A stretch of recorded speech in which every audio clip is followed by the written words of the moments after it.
I'm not sure. We're now going to talk about a long past war, a terrible war, more than 100 years ago, just as another terrible war in Europe is starting and going from bad to worse, it seems.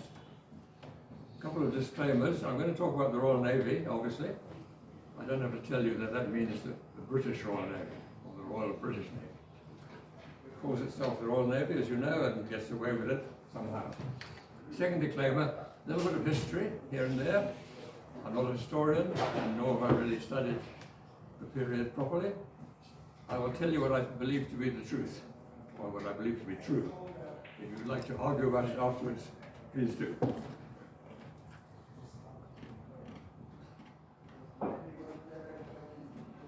E18, His Majesty's, it was submarine E18, was an E-class submarine, one of 55, between 1912 and 1917.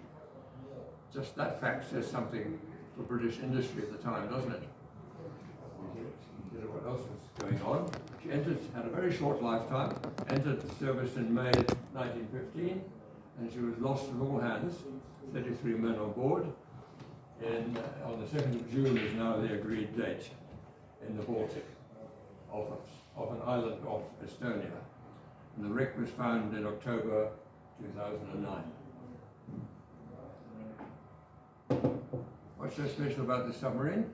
To me, I mean, there are probably 2,000 submarines, close to 2,000 submarines on the bottom of the seas and oceans of the world.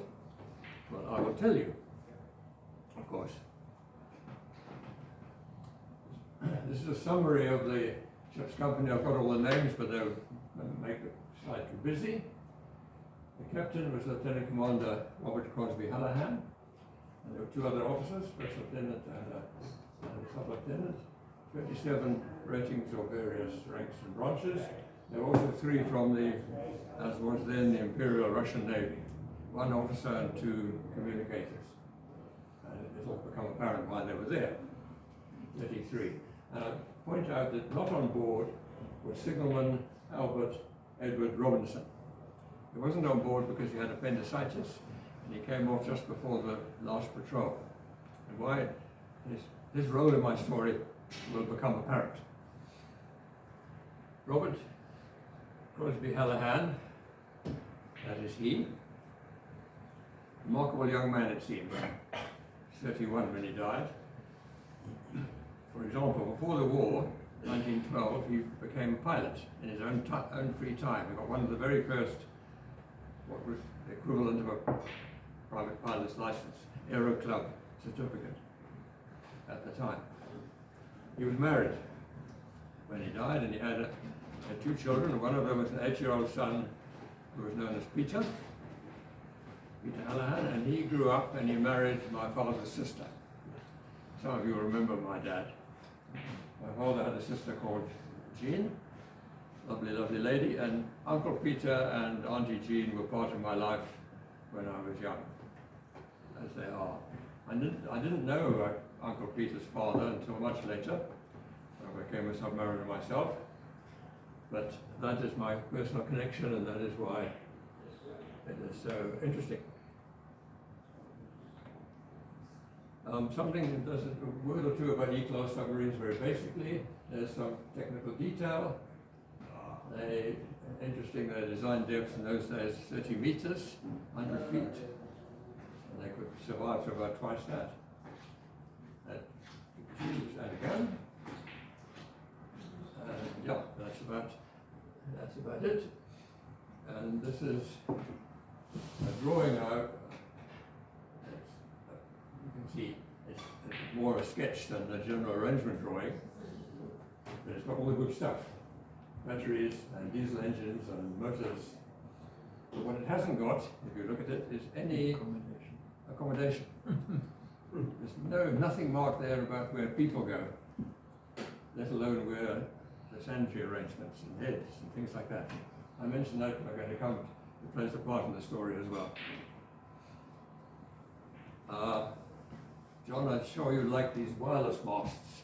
I never knew they existed. You can see one of them on the photo.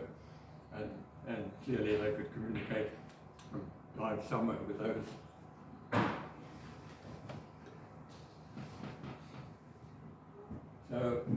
brief history was, went into service in the middle of 2015. She had her first patrol in the North Sea off the mouth of the Ems, and then in September she moved to the Baltic and was based in Naval, which is what's now called Tallinn, the capital of Estonia. It was called Naval for hundreds of years, I think. 4 patrols in the remainder of 1915. Iceland in the beginning of 1916. One further patrol, and late in May she left on her final patrol. And I want to tell you a bit about the first patrol. I've got here some copies of her service history, and it's difficult for me to sort of trace them, so I'm going to read some bits, if you don't mind. So firstly about this one and only patrol. Sorry, I'm going to tell you a story first. They didn't have any heads on board. They had a bucket thing. The bucket was extremely unpopular. So the officers and the crew hated to use it. But occasionally, of course, they had to. But normally, obviously, a boat like this, most of the time on the surface, its dive endurance is very little. It cruises around on the surface. It's very undetectable even there. It dives to approach the enemy. It dives to get away from the enemy. Most of the time, the men can go up top and do their business. They tell a story about a particular submarine, much like this, stuck on the bottom 24, 30 hours or so. The crew, hating to use the bucket, become very constipated. When they finally surface, enemy's gone, luckily. There's a hierarchical system, as you all know. First on the bridge is the captain and the first lieutenant. They hang over opposite sides of the conning tower. It's very quiet. They concentrate. And suddenly, on the captain's side, where he's sitting, port side, there's a clunk or a bang on the casing down below, on the ballast tank. And the first lieutenant says, "Oh, well done, sir." And the captain says, "Well done be damned, that was my bloody binoculars."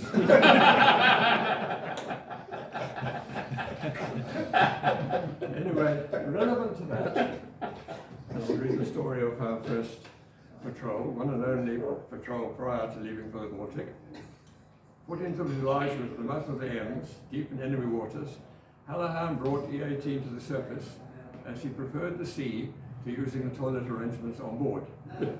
While in this awkward situation, a Zeppelin appeared. E18 dived to the seabed, it was easily visible from the air. It was straddled with 12 bombs, which caused no damage, other than some embarrassment to Hallahan in being caught unawares. Dispensed, one might say. The fact that she was submerged, the fact that she was surfaced, wasn't passed on via his patrol report. Can you imagine? That's what it says. He stated he was submerged at 20 feet, and an inquiry into submarine visibility from the air led E18 being painted in a camouflage scheme. He goes on to tell you there weren't actually any Zeppelins there either. Anyway, she was dispatched then after that to the Baltic. This, I don't know whether you can read this, this is a plaque from the Portsmouth Submarine Museum. Following a naval conference on the Baltic Measure Design due in October 1914, decided to send a submarine force to the Baltic to support the Russian Navy. We'll talk about that. They made a very dangerous journey, and they operated from bases in Finland and Estonia. The main aim was to disrupt the supply of iron ore from Sweden to Germany and carry out attacks on whoever they could. I want to remind you what the Baltic Sea looks like. And there's the narrows away you had to come. And there's Estonia, that little star says Tallinn now, but that was Naval in those days. And this is the island of which she went down. It's sort of topical to talk about Estonia. I've been there, I'll not come to that too, but it's a wonderful little country. Now, it's really developed and civilized, and it has what is stated to be the best education system in Europe. They're very sort of high-tech and a lot of IT stuff. Skype, for example, was developed in Estonia. At the time we're talking about, Russia was there where she is now, but she was part of Imperial Russia under the Tsar, Nicholas II. And the British and the Russians were on the same side. Now, in 1917 was the revolution, and 1918 the war ended, and the new Russian regime said, well, you're still part of Russia, and Estonia said, no, we're not. And they fought a war of independence from 1918 to 1920, which they won. One of the good guys. And they won with a lot of help from the Royal Navy, which the British government and the Admiralty had decided they would supply. Exactly what form that support took, I really don't know, but I imagine they sent heavy ships to bombard Russian forces coming along the coast and that sort of thing. Anyway, Estonia remembers its debt of gratitude to the Royal Navy from those days.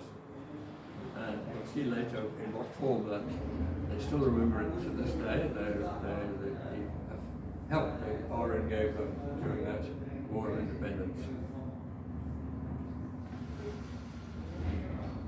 Carrying on, well, this is the channel, very narrow channel which you have to go through to get into the Baltic, and at the time it was controlled by the Germans, and I'll tell you what something happened there. She passed through that strait, the Horizon, on the night of 8th and 9th September. She counted 2 German destroyers. She dived where the water was only 23 feet, 7 meters deep, and had a bit of a hard time. And for almost 3 hours, progressed by crashing into the seabed and rising back up to break the surface.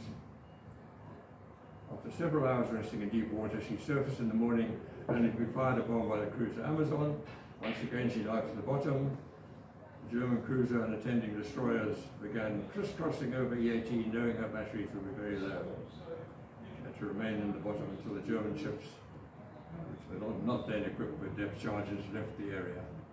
After escaping, she was attacked by another 2 destroyers, one of which came close to ramming her. So it was a pretty tough time. A few days later, Allahan sighted what he thought were 2 German battle cruisers, but they turned out to be destroyers, and he tried in vain to get into an attacking position. Then eventually, on the 12th of September, he arrived in Naval, and then he later wrote, what a cheeky chap, my great uncle, he later wrote that entering the Baltic again should not be attempted unless absolutely necessary. Imagine what the lordships of the Admiralty said about that. She operated out of Naval throughout the autumn of 1915. Sorry, I should be showing you. Here's the E18 arriving in Naval. You see they have a sort of canvas screen, according to a sort of flat thing, there's this canvas screen. It's just really to protect the men from the weather, keep them slightly drier. And there's 3 of them alongside there. Those were the days there, John. Note the washing hanging out to dry.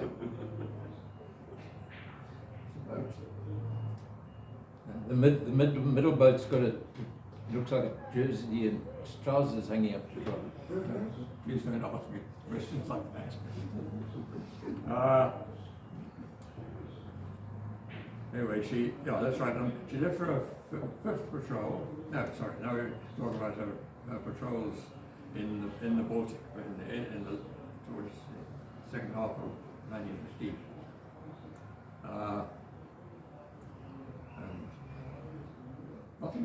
There were a couple of little incidents, but basically it didn't achieve an awful lot. First patrol, she was in excellent position to torpedo the German cruiser Bremen, but a surface Russian submarine caused the Bremen to turn away. So that was one of the Allies getting in the wrong place. Opportunity to fire was lost. Second patrol, she was in a position to attack the pre-dreadnought Braunschweig of a port in Latvia, but her torpedo tube bow caps could not be opened. She then tried her beam tube, was forced to dive by German destroyers. When she did manage to fire a torpedo from her stern tube, the range was too great. Third time out, she patrolled the trade routes, reporting nothing much of significance, except that while they were away, they missed a visit from the Tsar. And then the fourth and final patrol was to try and find a way through the minefields. I'll talk about those too. And she returned on the 4th of December. Went out in January again. Attempts were made to recall her as the patrol had been cancelled, but she did not reply. On returning, she encountered gale force winds and icy conditions to the point that she had difficulty closing her conning tower hatch owing to ice. She was unable to return to Naval on her own and to wait for the Finnish icebreaker Sampo to arrive and guide her in. And then they remained iced in, as I said earlier, until the following April.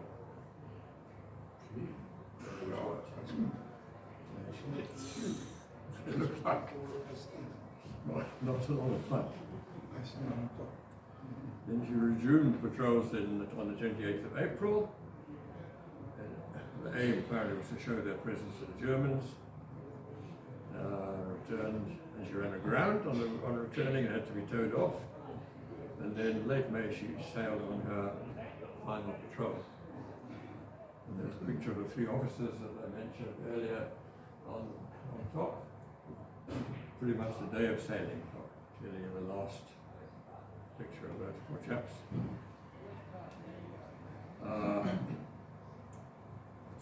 She sailed over, and it's very unclear actually what happened at the time. It was very unclear. She was known to be missing by the beginning of June, and there was the usual, terribly worrying time. And she, by the 8th of June, it was noted she had sailed with only 15 days' food. The situation was very hopeless. And by the 9th of June, E8's officers began collecting the belongings of E18's officers from their cabins.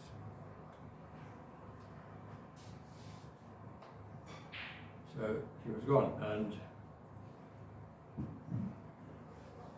I want to show you that. That's just a question about the dates. About the date, yeah. This is an old memorial which is still there in Portsmouth. And you can see E18 on the left-hand column over there, and it says 24/5/1916. So that was the date. She only was leaving on patrol then. Somehow or other that date was recorded then.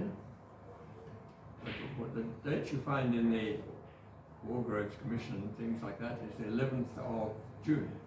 That was the administrative date. That's when they decided we're going to stop paying the men, pensions come in, and so on. They had to make a date like that because there was no real history. Now the interesting thing, the Russians were so sort of involved and grateful, I think, for this British help at that time. The crew was honoured by Tsar Nicholas II. Alaham was awarded the Order of St. George. Landale, the first lieutenant, the Order of St. Vladimir, which is probably not a sought-after award these days. But these awards are not normally awarded posthumously, so that was quite a remarkable thing. And I want to digress totally and talk about Tsar Nicholas and King George V, and they were cousins. They were grandsons of Queen Victoria. And as you know, when the revolution came in 1917, the Tsar was deposed, and he wrote to his cousin George, and he said, "Dear George, we're in a spot of trouble over here. Could you put me and my family up in one of your splendid country houses?" Or words to that effect. And the king and the British government discussed it. It's not very clear from the books who took the decision. But the king was part of it. And they said no. And the main reason they said no, apparently, was at that time, the monarchies of Europe were falling all over the place. And there was a lot of anti-royalist feeling in Britain at that time, so towards the end of the Post-World War, so 1917, 1918. And they thought, the British monarchy and government thought the presence of Nicholas and his family in Britain is just going to inflame these feelings. So they said no. It's all rather sad, because when Nicholas and his family were murdered at Katerinburg, the king must have felt a bit bad about that.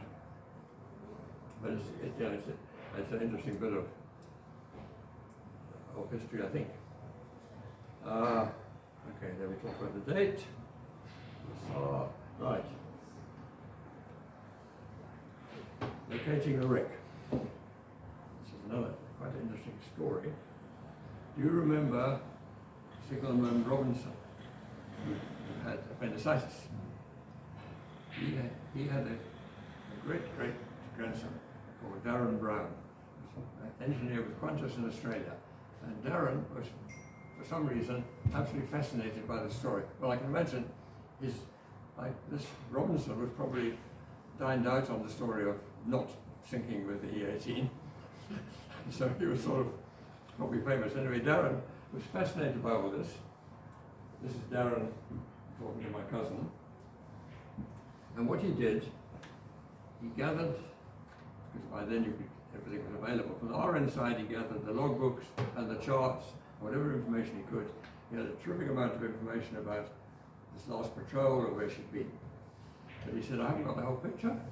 I need the German side. This to me is really quite remarkable. Because you imagine Germany after the First World War, they kind of gave up. The economy collapsed. They had all these reparations from Versailles on them, the rise of Hitler, Second World War, massive destruction of German cities, including Berlin and all over the place. And yet this Darren engaged the services of a German archive man, an archivist. And he was able in 2005, 6, 7, somewhere like that, he was able to find charts of German minefields in the Baltic in 1916. And marrying these charts with what he worked out about the route of the submarine, he produced, those what the mines look like. You always remember mines like that. This is a German mine layer laying mines pretty much like what we're talking about.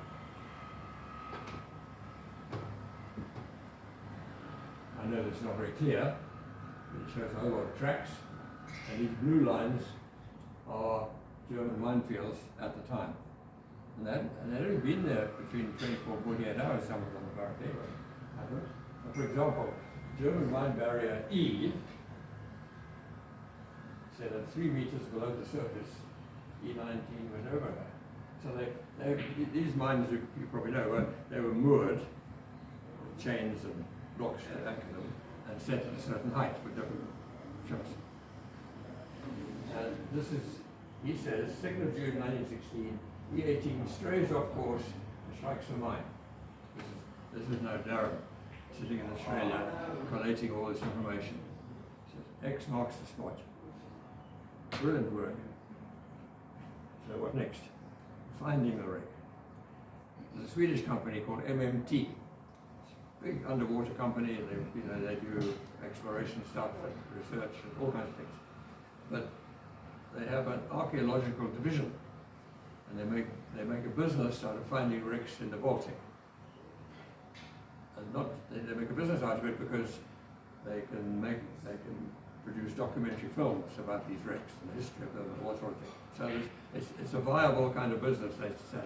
Also, it's a sideline for the company as a whole. And on their website, for example, they've got this dramatic picture of them finding an ancient ship. The Baltic, of course, is a wonderful place for this sort of thing because it's quite shallow and there's not much oxygen. Not much oxygen in the water, and it's cold. There's not much salt in the water either. And things are preserved for much longer than they would normally be, and they're usually at a depth where you can find them. So Darren is in contact with MMT, and he says, I think I know where E18 is. Here's my workings. And they said to him, well, that's brilliant. That's brilliant work. I tell you what, E18 is on our list of wrecks to find. Not high up in the priority, but we know about her. But because you've done this great work, we will give you 2 weeks absolutely free of charge and try and find her where you say she is. So this is their little ship. It's a very old ship, and it's one equipped with all this equipment. They went out to X marks the spot, and they'd been given, they probably knew, a bit of a tip. Say, you cast around that area with your remote operated vehicle and so on. If you don't find a submarine, you might find a chain. If you find a chain, it's probably a mine chain. So you cast around again, and if you find a second one, you know the Germans, being precise Germans, laid the mines in straight lines. So if you find two chains, all you've got to do is extend one way or the other, and that's what they did. And they found the submarine in the very first day they were there, 2 hours after they got there. Deduction. Really nice, and they took side scan image of her. Side scan image. And they took a very dramatic photograph. Top of the conning tower, the hatch is open. They concluded from the fact the hatch is open, the submarine was on the surface. I think it was obviously on the surface. Never transited, dived in an area like that. And just for by the way, my own thought, it's always been said there's 33 men in there. But if they were on the surface, there were 2 of them on the top. And if it was a big bang and the submarine sinks, they must have been blown off. They couldn't have got down the hatch. If they got down the hatch, they would close it, wouldn't they, John?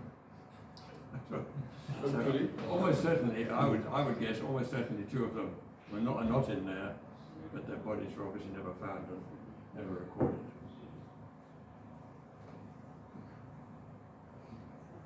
Well, the BBC had a report in October 2009. It was a whole long report, but the interesting thing, it's a very good report and you can look it up. But interesting, it's written by James Landale. He is the great nephew of Luke Landale, the first lieutenant. And he's now obviously a reporter or a part-time reporter. So, Rex been discovered. You know where she is now. Something must happen. Not necessarily. Somebody thought something was happening, and there were various events. And now I'm going to go back to Robert Crosby Hallahan and his wife, the mother of my great uncle. And this is her. She was probably quite a beauty. Robert Hallahan had a very good friend whose name was Robert Davenport. They were colleagues on same promotion in the Navy and so on. And the story is, anyway, that Robert Hallahan said to his friend Robert Davenport, if I don't come back, please look after Gladys. And he took this request extremely seriously. And he married her. Can't really blame him, I suppose. But she was a lucky girl. When you think First World War, there's tens of thousands of widows and so many men killed. Anyway, she married Robert Davenport, who later became a vice admiral, and they had a son, also in the Navy, and he had a son. So Robert Davenport's grandson, his name is also Robert Davenport, and he's the man, just like Darren Clark in Australia, he's the man who said, let's do something. And he had good contacts, and he organized, and he did actually really quite amazing things. The first thing he did was organize a memorial service in Tallinn in the end of May 2010. And there's a program, and that Church of the Holy Spirit is the church where they remember the Royal Navy's contributions to the independence of Estonia. I'm going to show you.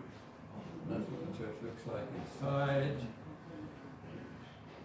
And here's over the service, the RN sent a chaplain. There was the local church man himself, and the Russians, coming back to the Russians. The Russians sent a good representation, as of course in the Estonian services. This is Robert Davenport, by the way, on the right there. So.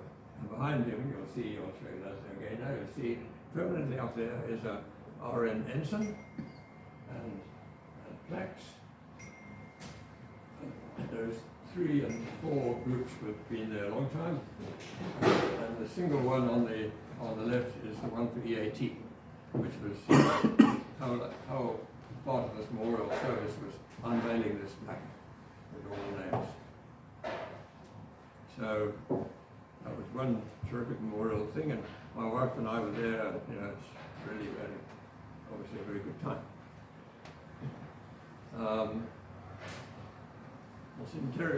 Where the wreck is in Estonian territorial waters. Belongs to Estonia, the government of Estonia. They have a heritage organisation, and in 2013 they organised a proper dive.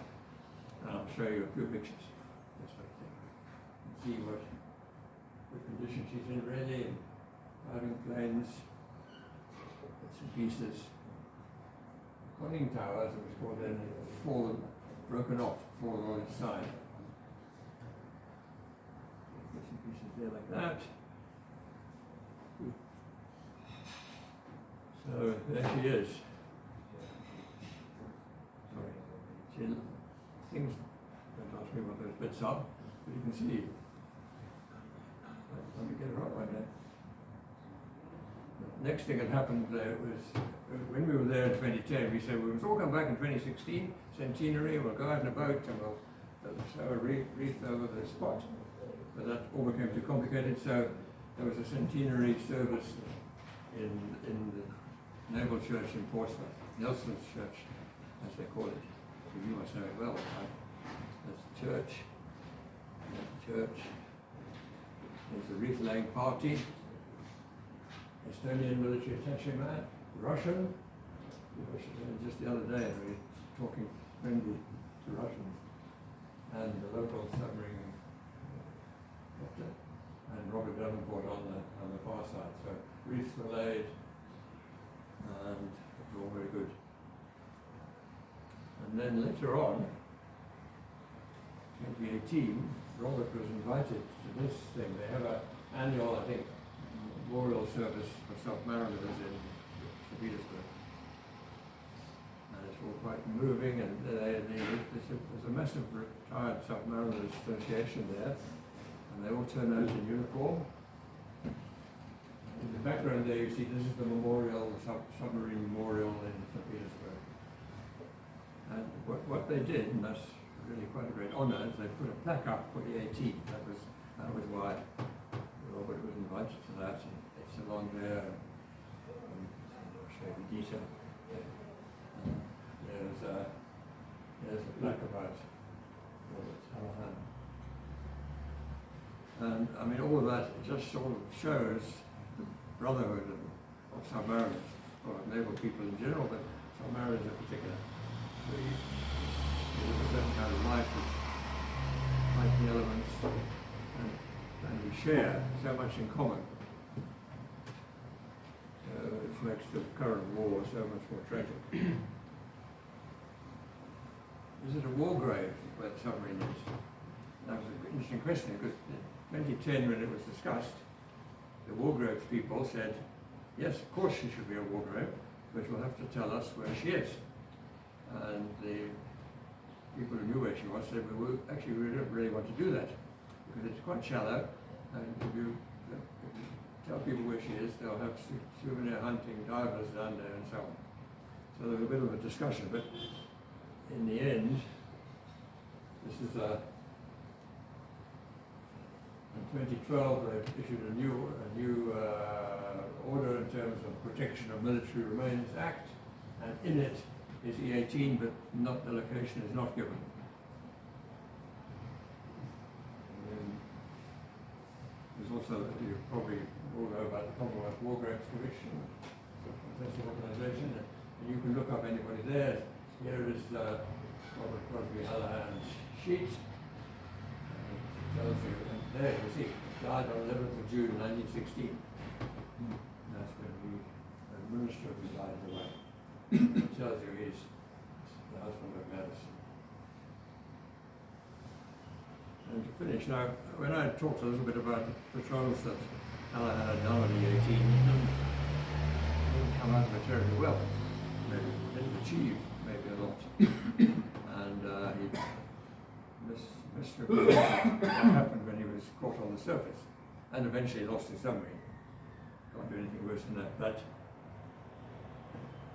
all of that is maybe not fair.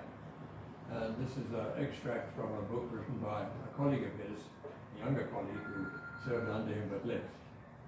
And he said, "We were a competent ship's company and had great faith in our captain. Indeed, all the key ratings have been with Hallahan in his previous command. E6 and volunteered to a man to come with him to E18. For Hallahan had great respect and affection. He inspired considerable devotion amongst his juniors and repaid it by resolute and fearless leadership. And that is really my story. Thank you.